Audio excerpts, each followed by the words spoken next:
ਸਿੱਖੀਏ ਕਰਮਾਂ ਵਾਲੀਏ तेरे बड़े अनोखे रंग तेरे भागा विच कुर्बानियाँ तेरे लेखा दे विच जंग। ये सच है दोस्तों। इनके किस्मत में ही मतलब कुर्बानी लिखी हुई है और जंग लिखी हुई है सिक्खी की में। जब से बाबा नानक ने सिक्की सजाई थी ना, तब से लेके आज तक इनको हर बार दबाने की कोशिश की गई है, हर बार, लेकिन स्प्रिंग की तरह है, फिर उठ जाते हैं। उस दशमेश पिता गुरु गोविंद सिंह जी महाराज ने इनको लड़ने की काबिलियत दी थी कि लड़ना है, कैसे लड़ना है, कैसे मतलब जुल्म का सामना करना है, ये भी सबको पता है। आप देश की आज़ादी का इतिहास उठाओ, भले ही संख्या में कम है लेकिन कुर्बानियों में सबसे ज़्यादा है। हालांकि जो देश की आज़ादी थी उसके लिए सभी कौमों ने संघर्ष किया था, सभी कौमों ने, ये नहीं कि, लेकिन संख्या में कम होते हुए जो कुर्बानियाँ दी हैं वो भी एक ऐतिहासिक मायने रखता है, इतिहास है ये।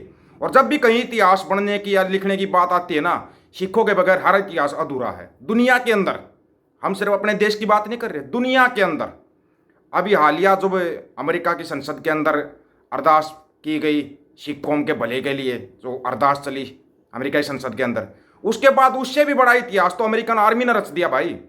और जहां भी कहीं इतिहास की बात आती है, इतिहास रचने की बात आती है, सबसे आगे आपको सिख मिलेंगे। सिख, देश में कहीं पर भी मुसीबत आ जाओ सिख याद आते हैं। नहीं याद आते हो तो आप बता दो। अभी पीछे से वो बीमारी आई थी, सबसे ज़्यादा सेवा किसने की थी? सिखों ने। सब अपने घरों में दुबक कर बैठ के थे, कोई घर से बाहर नहीं निकलना चाहता था। लेकिन ये इन्होंने ये देखो कि ऑक्सीजन के लंगर लगा दिए।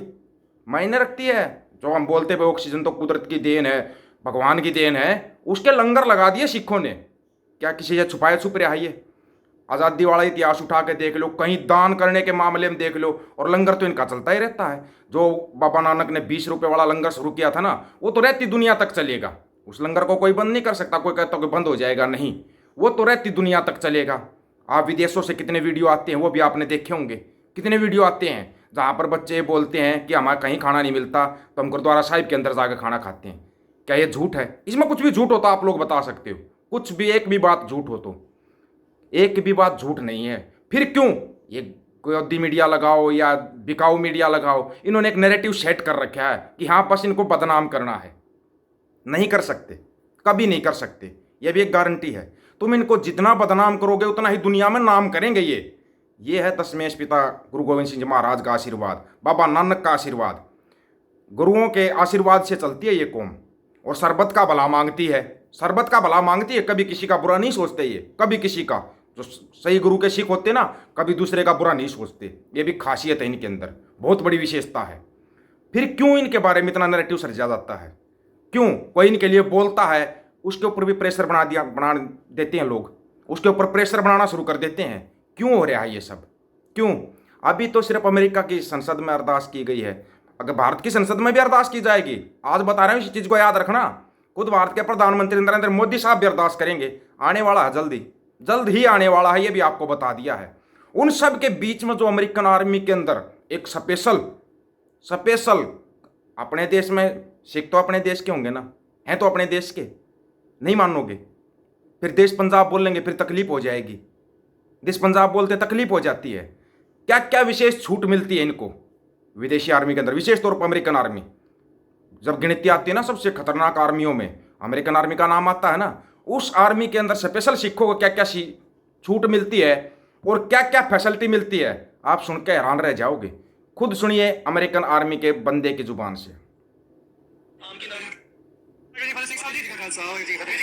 मेरा नाम शाहबाज सिंह है जी। शाहबाज सिंह जी, ਤੁਸੀਂ ਕਿਹੜੀ ਜਗ੍ਹਾ ਤੋਂ? ਮੈਂ ਭਾਜੀ ਅੰਮ੍ਰਿਤਸਰ ਤੋਂ ਹਾਂ, ਫਿਰ ਇੱਥੋਂ ਯੂਨੀਵਰਸਿਟੀ ਹਾਂ। ਕਦੋਂ ਤੋਂ ਨੈਸ਼ਨਲ ਗਾਰਡ ਦੇ ਵਿੱਚ ਹੋ ਤੁਸੀਂ? ਭਾਜੀ ਸਾਲ ਤੋਂ ਉੱਪਰ ਹੋ ਗਿਆ, ਸਾਲ ਹੋ ਗਿਆ, 2 ਮਹੀਨੇ। ਸੋ ਤੁਹਾਨੂੰ ਇਹ ਤਾਂ ਦਸਤਾਰ 'ਚ ਜਾ ਕੇ ਸਾਰਾ ਕੁਝ ਕਰਕੇ ਅਲਾਉਡ ਐਵਰੀਥਿੰਗ ਓਕੇ? ਹਾਂ ਭਾਜੀ, ਯੂਐਸ ਆਰਮੀ ਰਿਲੀਜੀਅਸ ਅਕੋਮੋਡੇਸ਼ਨ ਹੁੰਦੀ ਹੈ ਸਿਰਫ ਸਿੱਖਾਂ ਨੂੰ, ਸਿਰਫ ਸਿੱਖਾਂ ਨੂੰ। ਹਾਂਜੀ, ਬਹੁਤ ਮਾਣ ਵਾਲੀ ਗੱਲ ਹੈ, ਜਿੱਦਾਂ ਆਪਣੀ ਅਵੇਅਰਨੈਸ ਨਹੀਂ ਹੈਗੀ ਕਮਿਊਨਿਟੀ ਦੇ ਵਿੱਚ। ਠੀਕ ਹੈ, ਮੈਂ ਜਿੱਦਾਂ ਚਲੋ ਤੁਹਾਡੇ ਚਾਹੇ ਰੇਡੀਓ ਰਾਹੀਂ, ਪੰਜਾਬੀ ਰੇਡੀਓ ਯੂਐਸ ਰਾਹੀਂ ਸੁਣਨਾ ਵੀ ਨਾ ਭਾਜੀ। ਠੀਕ ਹੈ, ਥੈਂਕ ਯੂ ਜੀ। ਹਾਂਜੀ, ਤੇ ਬਹੁਤ ਸੋਹਣਾ ਸ਼ੋਅ ਕਰਨੀ ਭਾਜੀ ਤੁਸੀਂ, ਥੈਂਕ ਯੂ ਵੈਰੀ ਮਚ। ਤੇ ਮੈਂ ਬਸ ਇਹ ਕਹਿਣਾ ਚਾਹੁੰਦਾ ਜਿੱਦਾਂ ਸਾਰਿਆਂ ਨੂੰ ਕਿ ਸਾਨੂੰ ਸਿੱਖਾਂ ਨੂੰ ਯੂਐਸ ਆਰਮੀ ਦੇ ਵਿੱਚ ਰਿਲੀਜੀਅਸ ਅਕੋਮੋਡੇਸ਼ਨ ਮਿਲਦੀ ਆ, ਜਿਹਦੇ ਨਾਲ ਕਿ ਤੁਹਾਨੂੰ ਜੋ ਤੁਸੀਂ ਟ੍ਰੇਨਿੰਗ ਤੇ ਜਾਣਾ, ਬੇਸਿਕ ਟ੍ਰੇਨਿੰਗ ਤੇ, ਤੁਹਾਨੂੰ ਕੇਸ ਨਹੀਂ ਕਦੋਂ ਕਰਵਾਉਣੇ ਪੈਣੇ, ਬਿਕਾਜ਼ ਆਰਮੀ ਦਾ ਜੋ ਟ੍ਰੇਨਿੰਗ ਤੇ ਆਪਾਂ ਜਾਂਦੇ ਆ, you have to be clean shave, ਇਹਨੂੰ ਸਾਡਾ ਹੈਡ ਪੂਰਾ ਟ੍ਰਿਮ ਕਰ ਦਿੰਦੇ ਆ। ਜੀ ਜੀ। So for us army allows us to have a beard, turban and ਸਾਡੇ। ਮੈਂ ਭਾਜੀ ਅੰਮ੍ਰਿਤ ਵੀ ਛਕਿਆ ਹੋਇਆ, ਮੈਂ ਆਪਣੀ ਕਾਰਾਂ 'ਚ ਕੀਤੀ ਸੀ, ਕਾਰਾਂ 'ਚ। ਮੈਂ ਸ਼੍ਰੀ ਸਾਹਿਬ ਨਾਲ ਟ੍ਰੇਨਿੰਗ ਕੀਤੀ ਆ। ਸੋ ਕੋਈ ਪ੍ਰੋਬਲਮ ਨਹੀਂ ਆਈ, ਮੇਰੇ ਰਿਕਰੂਟਰ ਸੀਗੇ। ਇਫ ਯੂ ਗਾਇਜ਼ ਜਿਹੜਾ ਵੀ ਮੈਨੂੰ ਮਤਲਬ ਦੇਖ ਰਿਹਾ ਭਾਜੀ ਦਾ ਸ਼ੋਅ, ਜੇ ਤੁਸੀਂ ਆਰਮੀ ਜੁਆਇਨ ਕਰਨਾ ਚਾਹੁੰਦੇ ਹੋ, talk to your recruiter about it. So religious accommodation ਮਿਲਦੀ ਹੈ। ਹਾਂਜੀ, ਇੱਕ ਮਿੰਟ ਲੱਗ ਜਾਂਦਾ। ਸੋ ਤੁਸੀਂ ਮੈਨੂੰ ਜਾਂ ਤੁਸੀਂ ਇਹ ਦੱਸੋ ਵੀ ਬੇਸਿਕ ਰਿਕੁਆਇਰਮੈਂਟ ਕੀ ਹੈ ਇਸ ਚੀਜ਼ ਨੂੰ ਕਰਨ ਦੇ ਲਈ? ਆਰਮੀ ਜੁਆਇਨ ਕਰਨ ਲਈ ਭਾਜੀ हाँ जी ਤੁਹਾਡਾ ਹਾਈ ਸਕੂਲ ਤੁਸੀਂ ਕੀਤਾ ਹੋਵੇ and you should be over 18 18 ਸਾਲ ਤੋਂ ਉੱਪਰ ਐਂਡ 36 ਇਅਰਸ ਤੋਂ ਅੰਡਰ 36 ਸਾਲ ਤੋਂ ਘੱਟ ਸੋ ਕਿ ਸਿਟੀਜ਼ਨ ਹੋਣਾ ਜ਼ਰੂਰੀ ਹੈ ਗ੍ਰੀਨ ਕਾਰਡ ਵਾਲਾ ਵੀ ਕਰ ਸਕਦਾ ਹੈ ਜਾਂ ਕੋਈ ਇਮੀਗ੍ਰੇਸ਼ਨ ਸਟੇਟਸ ਦਾ ਵੀ ਕੋਈ ਮਤਲਬ ਹੈ ਭਾਜੀ ਮਿਨੀਮਮ ਇਹ ਹੈ ਕਿ ਗ੍ਰੀਨ ਕਾਰਡ ਵਾਲਾ ਵੀ ਕਰ ਸਕਦਾ ਬਟ ਗ੍ਰੀਨ ਕਾਰਡ ਹੋਣਾ ਜ਼ਰੂਰੀ ਹੈ ਠੀਕ ਹੈ ਜੇ ਤੁਸੀਂ ਵਰਕ ਪਰਮਿਟ ਤੇ ਹੋ ਤੁਸੀਂ ਨਹੀਂ ਜੁਆਇਨ ਕਰ ਸਕਦੇ ਸੋ ਇਹ ਪਰਮਨੈਂਟ ਰੈਜ਼ੀਡੈਂਟ ਇਹ ਵੀ ਗ੍ਰੀਨ ਕਾਰਡ ਹੋਣਾ ਜ਼ਰੂਰੀ ਹੈ ਗ੍ਰੀਨ ਕਾਰਡ ਹੋਣਾ ਜ਼ਰੂਰੀ ਹੈ if you have green card you can analyst ਨਹੀਂ ਨਾਲੇ ਵਧੀਆ ਵੀ ਨੌਜਵਾਨਾਂ ਨੂੰ ਇਹ ਵੀ ਇੱਕ ਬਹੁਤ ਵਧੀਆ ਹੈ ਕਿਉਂਕਿ ਇਕੱਲਾ ਆਰਮੀ ਦੇ ਵਿੱਚ ਇੱਕ ਦੇਸ਼ ਦੀ ਸੇਵਾ ਕਰਨ ਦਾ ਹੀ ਮੌਕਾ ਨਹੀਂ वीडियो है, आप चाहो तो ले सकते हो, वीडियो है ये। ਤੇ ਨਾਲ ਦੇ ਨਾਲ ਇੱਕ ਚੰਗੇ ਪਾਸੇ ਵੱਲ ਜਿਹੜਾ ਹੁਣ ਲੱਗਦਾ ਭਾਜੀ ਮੈਂ ਅਕਸਰ ਕਿੰਨਾ ਨਾ ਕਿ ਆਰਮੀ ਤੁਹਾਨੂੰ ਫਿਟ ਰਹਿਣ ਲਈ ਪੇ ਕਰ ਰਹੀ ਹੈ ਬੇਸਿਕਲੀ ਤੁਸੀਂ ਫਿਟ ਰਹਿੰਦੇ ਹੋ ਤੇ pay you for being fit and ਤੁਸੀਂ ਆਪਣੀ ਕਮਿਊਨਿਟੀ ਨੂੰ ਇੱਕ ਬਹੁਤ ਵੱਡੇ ਲੈਵਲ ਤੇ ਰਿਪਰੈਜ਼ੈਂਟ ਕਰਦੇ ਹੋ ਮੇਰੇ ਕੋਲ ਇਹ ਨਹੀਂ ਜਦੋਂ ਤੁਸੀਂ ਰਿਟਾਇਰ ਹੋ ਜਾਂਦੇ ਆ ਤੇ ਪੈਨਸ਼ਨ ਮਿਲਦੀ ਆ ਫ੍ਰੀ ਕਾਲਜ ਹੋਰ ਕਈ ਕੁਝ ਜਿਹੜੀਆਂ ਤੁਸੀਂ ਬਾਅਦ ਦੇ ਵਿੱਚ ਪੜ੍ਹਾਈ ਕਰ ਸਕਦੇ ਆ ਮੈਂ ਜਿੱਦਾਂ ਮਿਨੀਮਮ 3 ਇਅਰਸ ਦਾ ਕੰਟਰੈਕਟ ਹੁੰਦਾ ਭਾਜੀ ਠੀਕ ਹੈ ਜੀ 3 ਸਾਲ ਦਾ ਕੰਟਰੈਕਟ 4 ਸਾਲ ਦਾ 6 ਸਾਲ ਦਾ ਠੀਕ ਹੈ ਜੀ ਠੀਕ ਹੈ ਉਸ ਤੋਂ ਬਾਅਦ ਜੇ ਤੁਸੀਂ ਭਾਜੀ 20 ਇਅਰਸ ਕਰ ਲੈਂਦੇ ਹੋ ਆਰਮੀ ਦੇ ਵਿੱਚ you get pension for life and then all the health benefits that are medical dental ਹੁਣ ਜਿੱਦਾਂ ਜੇ ਕਿਸੇ ਦੇ ਉੱਪਰ ਸਟੂਡੈਂਟ ਲੋਨ ਆ army pays it off okay if you list ਦੇਖੋ ਜੇ ਤੁਸੀਂ ਅੱਗੇ ਸਟੱਡੀ ਕਰਨਾ ਚਾਹੁੰਦੇ further like I'm going to masters ਮੈਂ ਮਾਸਟਰਸ ਕਰਨਾ ਚਾਹੁੰਦਾ ਹੈ ਤੇ ਆਰਮੀ ਪੇਜ਼ ਦ ਟਿਊਸ਼ਨ कितनी फैसिलिटियाँ मिलती हैं, कितनी फैसिलिटियाँ, यह आपने सुन लिया होगा।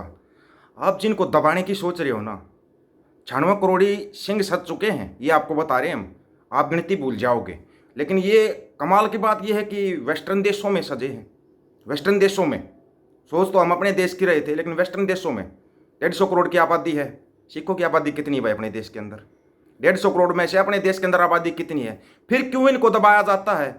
ये बात और थी कि जो गोदी मीडिया ने एक नैरेटिव सर्च कर मुसलमानों को दबा लिया था, उनको दबा दिया आपने, वो नहीं बोल पा रहे, वो नहीं बोल पा रहे, लेकिन गलत चीज़ को छेड़ रहे हो आप। ये चलते फिरते पावर हाउस होते हैं, आज आपको बता रहे हैं हम इस बात को। चलता फिरता पावर हाउस होता खालसा, और एक खालसा 1.25 लाख के बराबर ऐसे नहीं होता। जो 10वें पिता गुरु गोविंद सिंह महाराज ने जो आशीर्वाद दे रखे है ना, और सबसे बड़ी ताकत जो दे रखी है इनको, वो शब्द गुरु की जो ताकत दे रखी है, आप सोचते रह जाओगे, सोचते ये कब खड़े हो जाते हैं जितना इनको दबाया जाता है। और ये बात तो हमने बार बार बोल ली है, जापान और सिख एक जैसी किस्मत है, जितना इनको तोड़ा जाता है ये उतना ही एक नया रिकॉर्ड बना देते हैं। जापान टेक्नोलॉजी में बनाता है, सिख अपना इतिहास बना के बनाता है, हर बार एक नया इतिहास लिख देते हैं, हर बार एक नया इतिहास। जो आप सोच रहे हो, चलो अकाल पुरख वाहे गुरु अकल दे इस बिकाऊ मीडिया को, भांड मीडिया को, जो इन्होंने 2 देशों के नैरेटिव को भी सिख वर्सेस इंडिया करने की कोशिश की। चाहे तो आपको वो फोटो भी दिखा सकते हैं जो इंडिया के अंदर ही इंडिया के तिरंगे पे पैर रख रहे हैं, तिरंगे पे पैर रख के फोटो खिंचवा रहे हैं। आप वीडियो वायरल करते हो ना सिखों के, तिरंगे को फाड़ रहे हैं। हालांकि जो भी ऐसा करता है वो गलत करता है, गलत करता है वो। किसी भी देश का झंडा, और विशेष तौर पर अगर हम अपने देश की बात करते हैं, भारत के तिरंगे की बात करते हैं, तो तिरंगे के ऊपर जो सबसे ऊपर रंग है ना, वो रंग भी सिखों की मेहरबानी से है, बाबा खड़क सिंह की मेहरबानी से है। असली गुरु का सिंह कभी नहीं तिरंगे का अपमान करेगा, कभी नहीं करेगा। ये हमारी खुद की सोच है, ये सबको पता है। अपने देश के तिरंगे का सम्मान करते हैं वो। कुछ लोग होते हैं जो ऐसा करते हैं, अपने देश के अंदर ही कर देते हैं, तिरंगे को जलाते हैं थोड़ी पब्लिसिटी पाने के लिए। फ़ोटो ले सकते हो मेरे से, फ़ोटो दे देंगे आपको A to Z फ़ोटो, लेकिन हम दिखाना नहीं चाहते ऐसे, नहीं किसी को बिना बात क्यों करना चाहते, टारगेट नहीं करना चाहते हम किसी को। लेकिन आप ये जो गोदी मीडिया जो नैरेटिव सर्ज रही है सिखों के खिलाफ, गलत सर्ज रही है। जिस दिन अपने देश की संसद में अरदास होगी, उस दिन आप लोग क्या दिखाओगे? प्रधानमंत्री मोदी साहब अरदास करेंगे, आ रहा है, अगले नवंबर का महीना आने जा रहा है, और मोदी साहब करेंगे, निशान साहब भी सिर के ऊपर होगा और अरदास भी होगी। ये भी आप देख लेना, आप भी यहीं हो, हम भी यहीं हैं, होगा अगला स्टेप ये होगा, और आप देखते रह जाओगे। फिर क्या दिखाएगी गोदी मीडिया, किस मुंह से दिखाएगी, ये देखने वाली बात होगी।